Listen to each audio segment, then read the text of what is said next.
Hola a todos, ¿qué tal están? Muy buenas noches. Bienvenidos a el primer capítulo de Café de Medianoche. Este formato un poco random que he decidido implementar y que he decidido traerles aquí para hablar a medianoche con un café, a pesar de que el café produzca que no duerma, pero con café, para hablar sobre un tema X que me inquiete o que haya llegado a mi mente en la semana o en días pasados y echar a rodar sobre ese tema mientras tengo un gameplay X de fondos. El gameplay no tiene nada que ver, pero también es la idea de que haya un gameplay acorde que no distraiga, que no sea pues un juego de pelea o que no sea un juego de acción y matanza y demás, sino que también sea un gameplay acorde. Entonces, acorde a esto, valga la redundancia, espero también que en la caja de comentarios me dejen sugerencias de qué gameplays les parecerían buenos, si este juego les parece bien, a pesar que también iré variando el juego que tendré de fondo porque no es bueno tener el mismo juego de fondo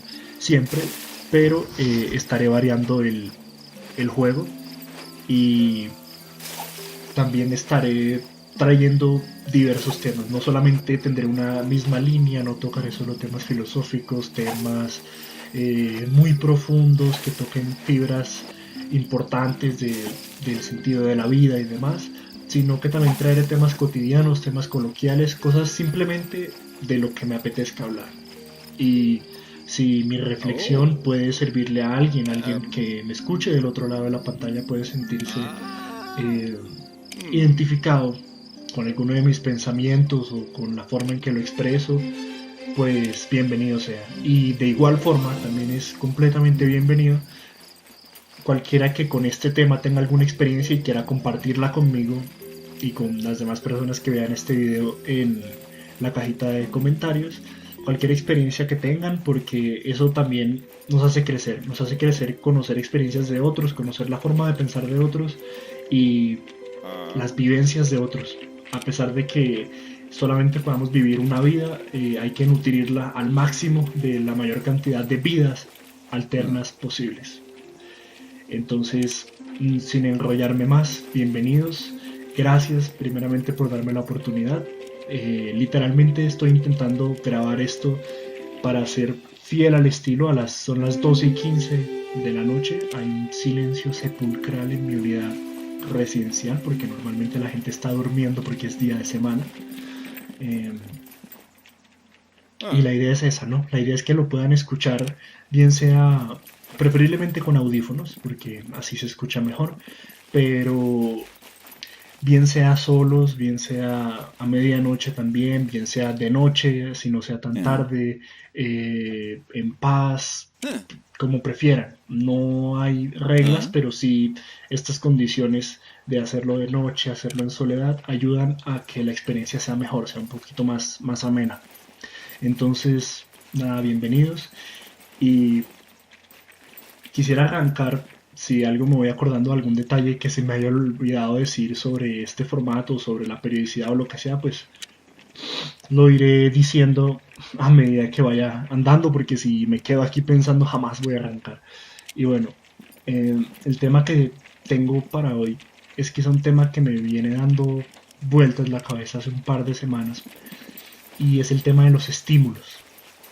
Y los estímulos me vienen dando vueltas la cabeza, pero lo que sirvió como detonante para que me decidiera traer este como el primer tema de este formato, de esta serie, es básicamente algo que pasó este fin de semana en redes sociales. Las personas que son activas en Twitter y que manejan esta red social saben que un tuitero, un dibujante, tengo entendido, español llamado Manuel Bartual, eh, empezó a contar una historia que muchas personas se creyeron, muchas otras, entre las cuales me incluyo desde el principio, pensábamos que no había forma que eso fuese real, pero en mi caso personal me pareció una historia muy bien contada, pero ya iremos a eso. Y pues el tipo empezó a contar una historia sobre sus vacaciones, algo que le había pasado en vacaciones, y cosas extrañas que estaban sucediendo en su hotel con un clon y demás elementos de ficción propios de una novela distópica poco retorcida sobre todo en las partes finales, pero no por eso poco interesante, realmente era muy interesante de leer y el tipo sabía manejar los picos de tensión para dejar a la gente picada, como se dice coloquialmente, y que la gente quisiera seguir escuchando más, que la gente quisiera seguir sabiendo más de la historia. Y bueno, al final, para no alargarlo, el tipo ha salido, creo que fue el domingo, si no fue el domingo, creo que fue el domingo, ayer salió, esto lo estoy grabando lunes, lo más seguro es que salga miércoles, pero el tipo salió ayer a decir que todo era mentira, a desmentir esto, a pedir que por favor la gente que de verdad se había preocupado, si de verdad había gente que se había preocupado, que no se preocuparan, porque pues todo era mentira y desmintió todo, desmintió todo. Pero lo importante no es esto, ni lo viral que se volvió, bueno, lo viral sí, sí es parte importante. Lo que realmente hay que destacar de esto es lo que yo hablaba, y ahí viene el punto del por qué decidí traer este tema. Lo que yo hablaba con una persona, con una amiga con la que charlaba, a quien le estaba contando, que le dije, oye, ¿viste lo de Manuel Bartual? No, tal, tal, tal. Y hablando sobre el tema, yo le dije, pues mira, esto lo único que demuestra es que la gente solamente necesita un mínimo estímulo, pequeño estímulo para interesarse por la lectura, así sea la lectura no de un libro, o de un relato, un cuento, una poesía, o de cualquier expresión literaria, sino de un hilo de Twitter, que también tiene su validez, pero pues eso de qué tan válidas son estas nuevas narrativas 2.0, pues esto es un debate para otro día y otra tela que cortar. O sea, lo que yo quería llegar era el poco estímulo que necesita la gente, ¿no? O sea, muchos tweets con los que estaba muy de acuerdo que leía, eran tweets de personas que decían, a los que os habéis interesado por el hilo de Manuel Bartual, no sabéis la sensación que es tener un libro y leer una buena historia. Y es cierto, porque realmente no hay mucho que puedas encontrar allá en la historia bien contada, pero al final y al cabo es historia de este dibujante español que no puedas encontrar en un libro o en una buena novela de ficción. Entonces, porque la gente sí acude a Twitter a leerlo y a estar pendiente y a seguir en el hilo de una historia y no es capaz de sentarse a leer un libro? La gente necesita un pequeño estímulo, entonces a eso es a lo que iba. Mi amiga me preguntaba entonces, ¿cuál es ese estímulo? Yo le decía, pues no existe, o sea, no hay un estímulo eh, que yo te diga lo que hay que hacer es esto, lo que hay que hacer es abrir más bibliotecas públicas, lo que hay que hacer es obligar a leer más libros en los colegios, lo que hay que hacer no es algo tangible, no es una acción que se pueda cuantificar, sino que es algo que va más en cada uno. Yo le decía a ella que es eso de que cada quien le dé la oportunidad a la lectura. Por eso los estímulos, y ahí lo abro un poco más el espectro y empiezo a generalizar, los estímulos son muy personales, es una experiencia muy personal, muy intimista. Cada quien tiene que vivirlos a su manera, no a todo el mundo le funciona un estímulo de la misma manera. Cada quien tiene que manejar los estímulos que operan la maquinaria de su vida acorde a la maquinaria de su vida. Entonces, tocando este tema, porque lo que no quiero es desviarlo hacia que parezca que quiero hablar sobre por qué la gente no lee, solamente una arista del tema, quiero quedarme en el tema de los estímulos porque finalmente es el tema grande. Y es que ahí llegaba la reflexión más grande que yo tenía después de conversar esto con mi amiga. Y es, ¿qué nos estimula a hacer lo que hacemos a diario? O sea, ¿qué nos estimula a levantarnos todos los días a trabajar, que nos estimula a levantarnos todos los días de madrugada a estudiar con la lagaña colgando del ojo y el café a medio terminar en el bus para poder llegar a la universidad a clase de 7 a un parcial? ¿Qué nos estimula a seguir en eso? ¿Qué nos estimula a salir de fiesta con los amigos, para no ponerlo en términos tan de la cotidianidad, sino algo que rompe tu cotidianidad, que te estimula a dejar la comodidad de tu casa un viernes para salir a rumbear con tus amigos? ¿Qué te estimula para hacer lo que haces? en general. Puedo poner muchísimos ejemplos y liarme hablando de ejemplos y ejemplos y ejemplos. Y realmente el punto final es ese. ¿Qué te estimula a hacer lo que haces? ¿Qué te estimula a ser como eres? Bueno, eso ya es también otro debate complicado, el ser como eres. Pero quedémonos en lo que haces.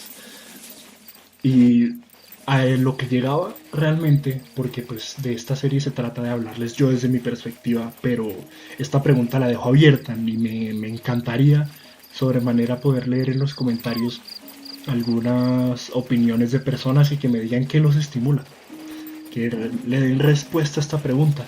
En esta serie yo lo que haré es intentar dar yo mis respuestas personales desde mi cotidianidad, desde mi individualidad y que ya cada quien se siente identificado o no, o también lo induzca a esa reflexión con mi experiencia o con lo que yo pueda hablar sobre este tema. Entonces lo voy a abordar desde lo que soy yo, desde Daniel. Eh, yo creo que no todos los estímulos son buenos y que no todos los estímulos son intangibles. Aquí hay que hacer énfasis y es en que podemos llegar a creer falsamente de que los estímulos son todos sentimentales o son intangibles o son del alma, pues, para ponerlo en términos filosóficos, poéticos, musicales, eh, que son, los estímulos son, no sé, sentimientos, vamos a dejarlo en sentimientos, algo que te mueve, que te sacude el sistema nervioso para que tú acciones tu cuerpo hacia hacer X o Y acción. Y yo creo que no es así. Yo creo que, como decía ahorita, no son todos ni buenos ni todos son intangibles, porque también hay cosas físicas que te pueden estar estimulando a hacer algo. Por ejemplo, eh, el tener un yeso de producto de una lesión te puede estar estimulando a ir todos los días a terapia a intentar recuperarte de esa lesión para quitarte ese yeso y caminar.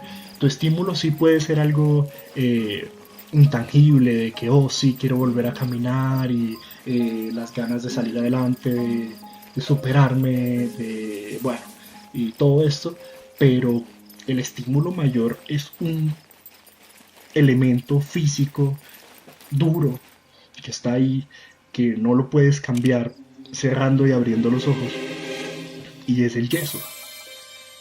Y ahí también lo ligo con el tema de que no todos son buenos, porque hay estímulos que no son buenos. Entonces, por ejemplo, ¿qué te estimula a salir a trabajar de noche cuando ya trabajas de día? O sea, a tener, me explico, a tener dos trabajos, por ejemplo, cuando perfectamente puedes vivir con uno. Ah, no, es que lo que me estimula es tener al banco 24/7 llamándome a recordar esa deuda que no sabía cómo podía pagar y que para poder pagar tuve que aceptar un segundo trabajo.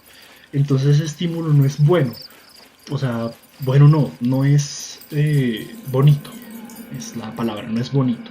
Es un estímulo de, de una constante sensación de castigo, de un hastío, de tener eso allí, esa joroba allí todo el tiempo y todo el tiempo y recibir llamadas y llamadas y llamadas. Entonces no todo es bonito, ¿sí? Entonces a eso voy. Cuando uno habla de este tema de los estímulos, suele parecer que todo es bonito y que todo es una charla de coaching motivacional y emprendimiento. Y realmente no. Hay estímulos obligatorios. Hay cosas que te estimulan a hacer otras, a hacer ciertas acciones, pero que no necesariamente son elección tuya. Hay cosas que son obligatorias. Lo que te estimula a salir a trabajar quizá no es el sentimiento de querer ser alguien más y querer trabajar allí para ahorrar en un futuro y ser emprendedor y no ser más empleado y bla, bla, bla, bla, sino que lo que te puede estar estimulando es saber que si no sales a trabajar te van a tocar la puerta a cortarte el recibo del agua, a cortarte el recibo de la luz, o a cortarte el recibo del gas o de la televisión por cable, ¿sí? A eso es a lo que voy.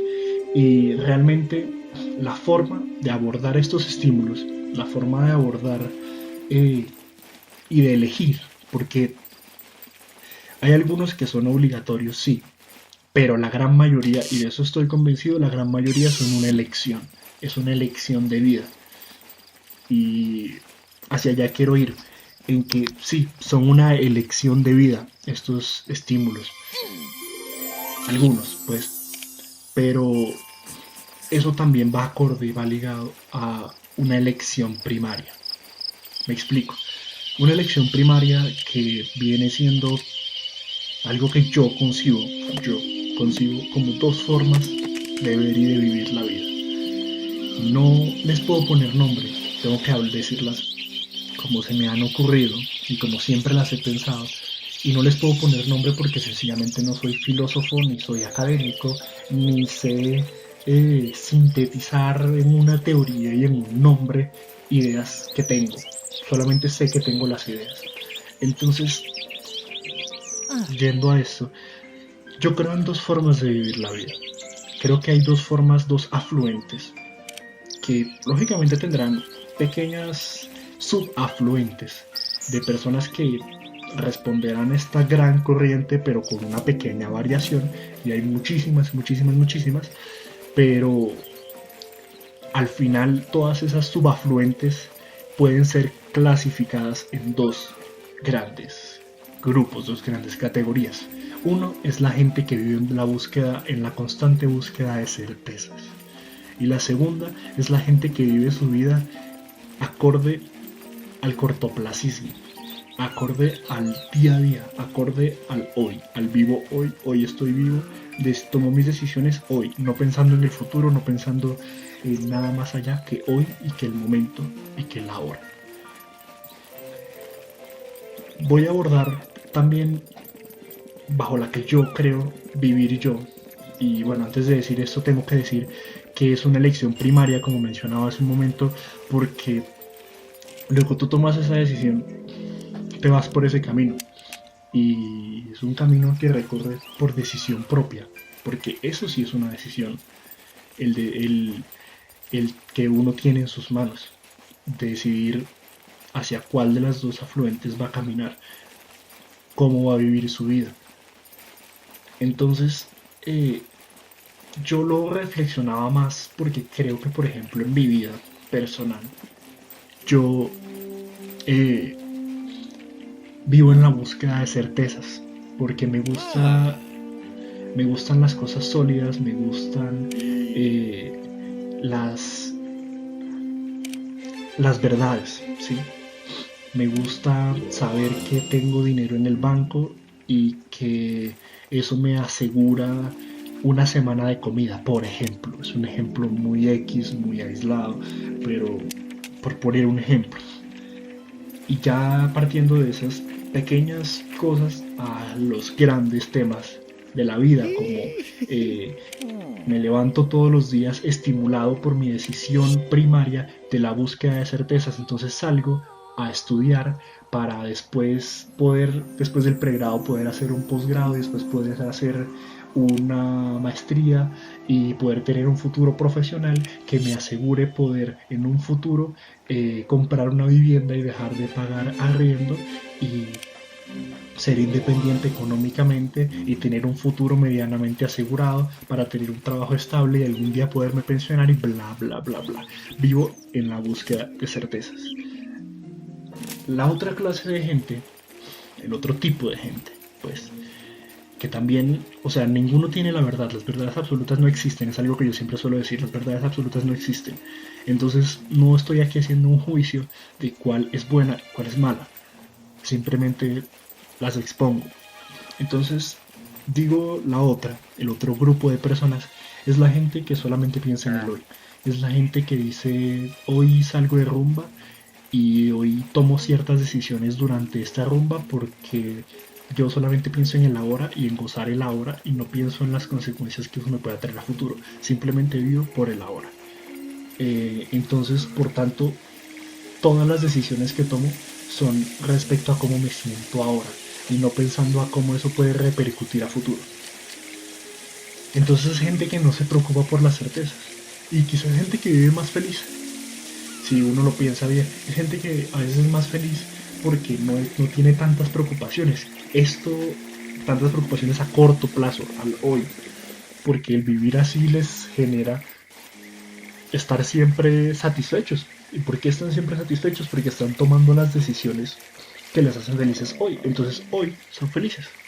Uno que vive en la búsqueda de certezas siempre está pensando en que las acciones sobre las que va a tomar partido van a tener una repercusión a futuro. Entonces, por tanto, como tendrán una repercusión a futuro, puede que no me guste y puede que me dejarte ir a madrugar a estudiar, pero sé que eso tendrá una repercusión a futuro y que lo tengo que hacer y por tanto, a pesar que no me guste, me tengo que obligar a hacerlo. Las personas que viven bajo la filosofía o la idea de vida del cortoplacismo no sufren de esto y por eso digo que son más felices, quizá, más felices en el hoy, más felices en el hoy. Porque entonces, y aquí es otro punto que hay que tratar, y es que a ambas formas de vida les llega un punto de inflexión. Tarde que temprano, pero el punto de inflexión llega. Ese punto de inflexión, yo en mi condición de aspirante a escritor, siempre la he querido definir como ese momento en el que se está en la cocina secando platos y mirando a la cornisa del mesón de la cocina y pensando, fue madre, ¿qué he hecho con mi vida? ¿Para dónde voy? Y eso es un punto bastante interesante porque todos, o lógicamente en situaciones distintas, algunos pueden vivir esa mini epifanía eh, de camino de un viaje o en el momento en el que van a salir para el hospital a recibir a su primer hijo o en el momento en el que los ascienden en el trabajo o en el momento en el que algún familiar o ellos mismos sufren una enfermedad terminal. Ese momento es el momento que, para desviarme un poquito, pero ahora volveré a la línea general, es el momento que define qué tan contable, por decirlo de alguna manera, sé que eso está muy mal dicho, pero es la forma en que me sale, qué tan contable es la historia de alguna persona, de alguien. Eso siempre me suele recordar una frase que leí alguna vez en una novela de León Tolstoy, el escritor ruso, que decía que las personas felices no tienen historias que contar. Y yo creo estar de acuerdo con eso. Entonces, ese punto de inflexión decide si la historia de esa persona, de ahí para adelante, eh, puede ser tema de una novela o de, no sé, o de algún relato de ficción, de alguna clase de relato o de forma literaria.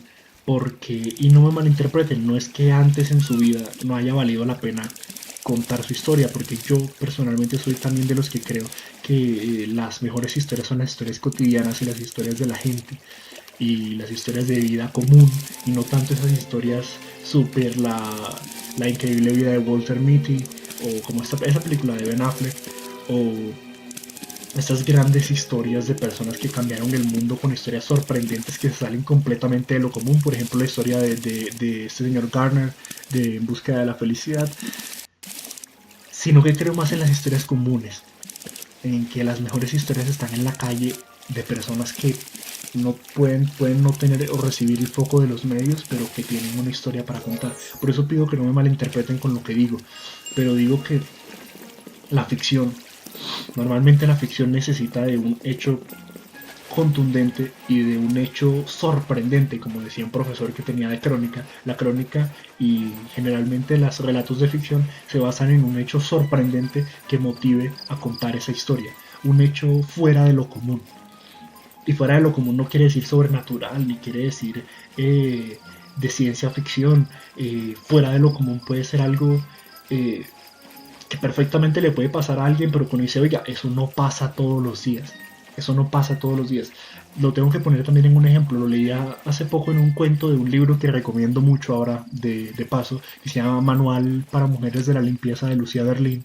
El título es engañoso, pero la autora es una autora fantástica y estoy muy de acuerdo con la sinopsis. No entiendo cómo se han demorado tanto en descubrirla porque es una autora increíble.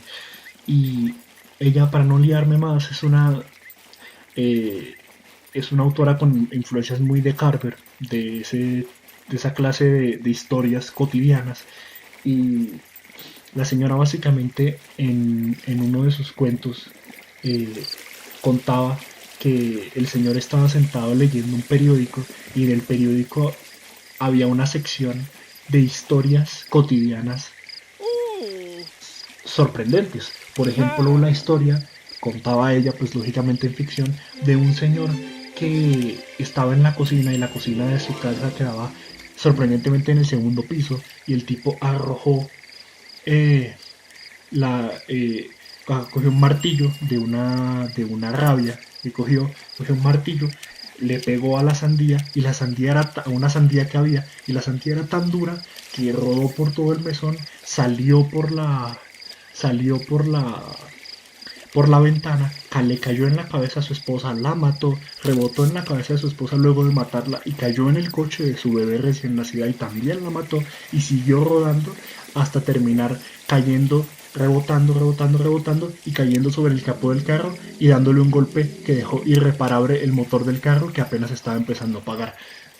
Esa clase de cosas. Uno dice, uff, pero eso es algo muy reforzado. Esas son cosas que no pueden pasar, pues a veces, como siempre suelo decir, y cada vez creo que es más cierto, eso que dicen en las propagandas de TNT de que la realidad suele superar la ficción, sí, la realidad suele superar la ficción.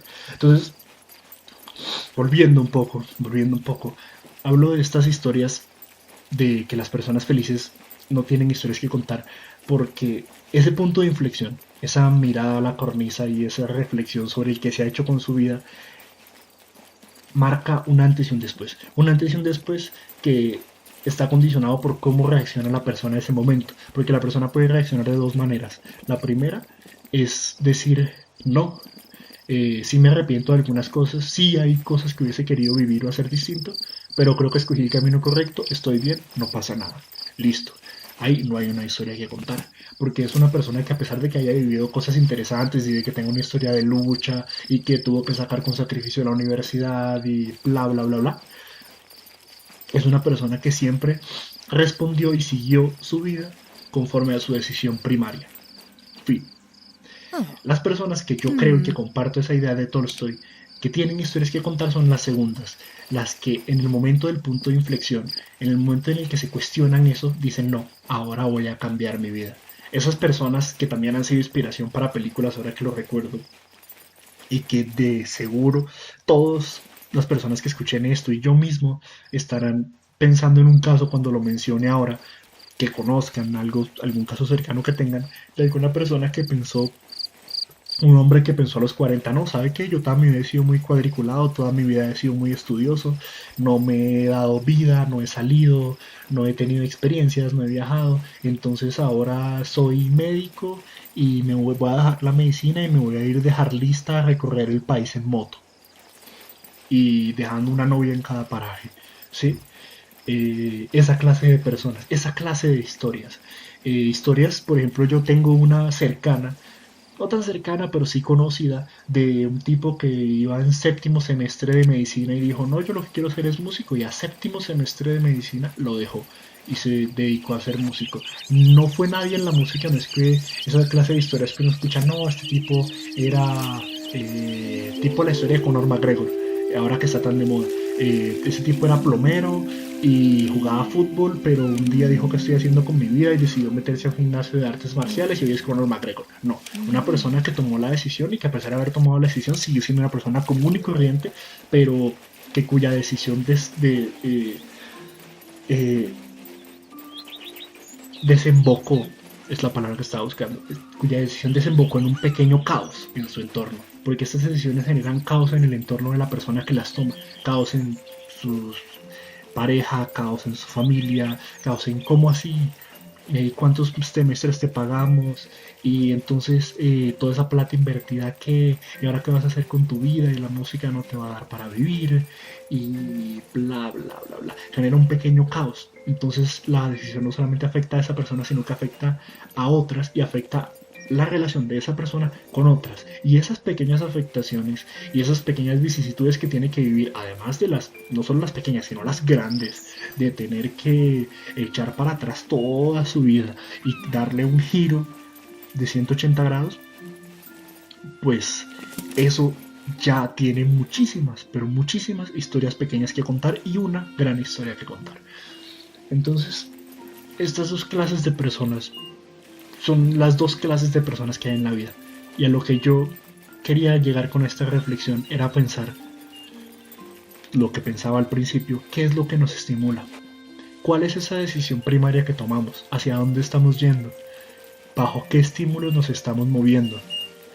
Y más importante aún, si ese momento de la mirada fija a la cornisa no ha llegado, pensar qué estoy haciendo con mi vida.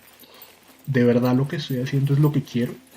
¿O me estoy moviendo por estímulos obligatorios o estímulos impuestos? ¿O los estímulos que estoy eligiendo los estoy eligiendo a conciencia y bajo un pensamiento libre y sin sesgo? Esa es la verdadera reflexión. Saber qué nos estimula, qué nos mueve. Porque el hombre siempre se mueve por algo. Al hombre siempre lo mueve algo. Y tener claro que lo está moviendo a uno porque quiéralo o no, a pesar de que sea acorde o no a lo que quieres, en este momento hay algo que a ti, persona que me estás escuchando, te está moviendo. Porque sigues viviendo, sigues respirando, sigues haciendo cosas todos los días. Entonces, quieraslo o no, voluntario o involuntariamente, hay algo que te está moviendo. Entonces, la invitación es a reflexionar sobre qué es lo que te está moviendo, si estás conforme con esos estímulos y si crees que esa decisión primaria que tomaste está bien, o si vas a ser ese médico que abandonó la carrera en séptimo semestre y se dedicó a ser músico y que aún así terminó con las guitarras tiradas en el garaje jugando Xbox en el garaje de su madre hasta que cumplió 45 y tuvo que ir a mendigar en la calle porque no lo aceptaron más. Esta historia es muy reforzada, pero creo que se entiende el punto. Y bueno, esta era la reflexión que quería traer para hoy. De pronto hay muchas cosas que me he dejado en el tintero, muchos detalles que quizás si algunos los hayan notado, muchas cosas que crean sobre las que se puede profundizar un poco más porque es un tema muy amplio, y yo hago esto sin guión, simplemente me he hecho hablar para que se sienta coloquial, intento hacerlo en un lenguaje coloquial, no preparado, no académico, no libreteado, intento no libretear esto, simplemente para que se escuche como una charla entre amigos, que sea como tomarte un café con un amigo y que realmente te deje algo. Si a ti, persona que estás escuchando, simplemente te sentiste identificada conmigo, con mi forma de pensar y de ver las cosas, o simplemente te dejó algo, te llevó a reflexionar esto, pues ya me doy yo por bien servido. Entonces, sobre la serie, ya para cerrar, tocaré un par de puntos sobre la serie, y es que la serie no puedo prometer una periodicidad porque simplemente son temas que me tocan, que me dan vueltas en la cabeza y que tienen que interesarme lo suficiente para poder yo echarme a hablar. Entonces no puedo yo ir a buscar los temas me tienen que llegar. Además, pues esta es una serie que hago también en inspiración de algo que hace un youtuber que me gusta mucho recientemente